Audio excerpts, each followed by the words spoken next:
की बाबानो यमानं GR काढलाय, यमानं GR काढलाय की आता पोटा बिटाला याचं मी बंद केलंय, आता पोटा बिटाला याचं बंद केलंय. तो स्मशानभूमीत जायच्या आधी फेडल्याशिवाय याला स्मशानभूमीत नेणार नाही, की आता यमानं GR काढलाय. त्यामुळे फलटण पासून सगळ्यांचा हिशोब आता होतोय. कधीतरी या गोष्टी समोर येतात, कधीतरी हे गोष्ट घडायला लागते. आपण सगळेजण बघता अनेक घडना.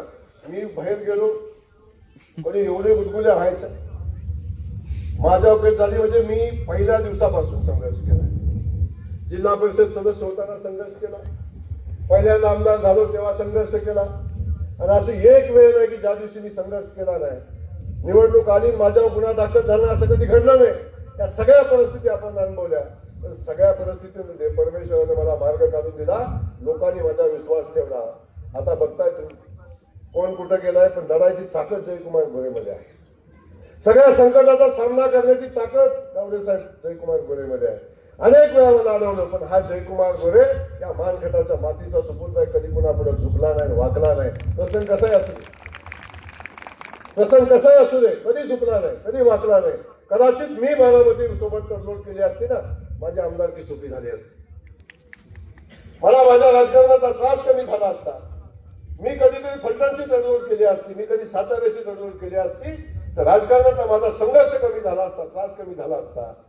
पण मी माझ्या मानखटावच्या मातीला स्वाभिमानाने उभा नसतो करू शकलो, मी माझ्या माणसाला सन्मानाने कधी उभा नसतो करू शकलो, मी माझ्या मानखटावच्या मातीला पाणी नसतो देऊ शकलो.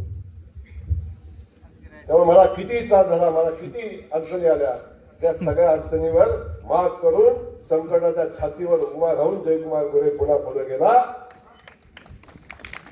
पण जाता जाता अनेकांना जेलमध्ये जायची भीती वाटायला लागली. मग कोण म्हणणार माझं वय एवढं आहे, मला पोलीस स्टेशनला कसं बोलवताय, माझी परिस्थिती खूप गंभीर आहे. सोनवणे साहेबांना माहिती आहे.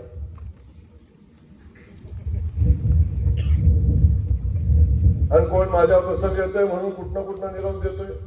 मी इथनं पुढे निवडणुकीला उभाच राहणार नाही, पण एकदा मिटवून घ्या.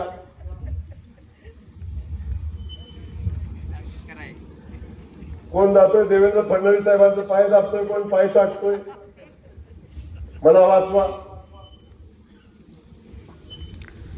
तर हा तुमच्या पुढे उभं राहिलेला जयकुमार गोरे कसलाही प्रसंग आला कुणाच्या दारात कधी मदत मागायला गेला नाही. परिस्थितीशी संघर्ष केला जयकुमार गोरे, संघर्ष केला जयकुमार गोरे. कारण माझी बाजू सत्याची होती, लक्षात असू द्या. आणि सत्य कायम, सत्याचं आयुष्य जास्त असते. आजपर्यंत इतिहास बघा, रामायणापासून महाभारतापासून जे जे आपण आजपर्यंत इतिहासात जाल तेव्हा बघा, कधीही षडयंत्र करणारा कधीही जिंकला नाही. लक्षात ठेवा. शकुनी मामा जिंकला नाही, तर फलटणचा शकुनी मामाही जिंकला नाही. मला राजकारणाचं संपवता मी संपलो नाही गावडे साहेब, पण त्यांना संपायला लागलं, त्यांना घरी बसायला लागलं.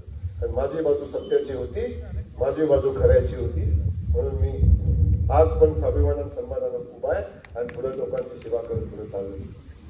त्यामुळं अनेक प्रसंगातनं पुढे जात असताना मला एवढंच आपल्याला सांगायचं. आजही मी सांगतो, अनेकांना काळजी आहे, अनेकांना केसमध्ये आहे का नाही पण जामीन घेऊन ठेवले काही. पण आजही हा जयकुमार गोरे सांगतोय, कधीही चुकीची कारवाई कुणावर करणार नाही, कधीही चुकीची कारवाई कुणावर करणार नाही. सत्ता आली आणि सत्ता नसली तरी कधी कुणाच्या वाळल्या पाचोळ्यावर पाय देणार नाही, कधी नाही देणार. पण ज्या लोकांनी अडचण आणली, ज्या माणसांनी षडयंत्र केली, त्यांनाही त्रास होऊ नये अशी माझी इच्छा आहे. पण ते स्वतःच त्रास होऊन घेतात. मी तरी काय करतो, कोण इकडं पळतंय, कोण तिकडं पळतंय, कोण इकडं चाललंय, कोण तिकडं चाललंय. केसमध्ये आहे का नाही ह्याची माहिती घेण्यात कधी. ही सगळी परिस्थिती का निर्माण झाली. मंत्री झाल्यावर सुद्धा यांना सहन नाही झालं. ठीक आहे, आमदार होईपर्यंत ठीक होत, मंत्री झाल्यावर सुद्धा यांना सहन नाही झालं. लांब पण जाऊन पण ही कसल्या औलाद आहे मला माहिती नाही. माणूस म्हणून आपण जगतो, माहिती ना, आपण माणूस म्हणून जगतो. दुश्मनाच्या घरी सुद्धा एखादा माणूस गेला तर त्या कुटुंबाचा आपण आदर करतो. किमान दुःखातनं बाहेर पडेपर्यंत तरी त्या कुटुंबाच्या पाठीशी आपण राहतो किंवा त्याच्या दुःखात आपण राहतो. अरे माझ्या बापाचा 10वा सुद्धा साध्यांनी करू दिला नाही. 10व्याच्या आधी जयकुमार गोरे षडयंत्र केलं आणि जयकुमार गोरेला बदनाम करण्याचा प्रयत्न केला.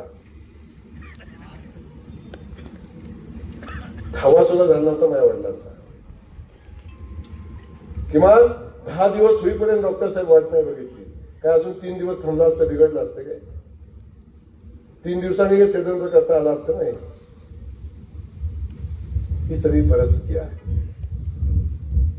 म्हणून काळ कुणाला माफ करत नाही, लक्षात असतं. त्यामुळे मला माझ्या दुश्मनाला सुद्धा माझं सांगणं आहे, माझ्या विरोधकाला सांगणं आहे, बाबांनो चांगलं जगा.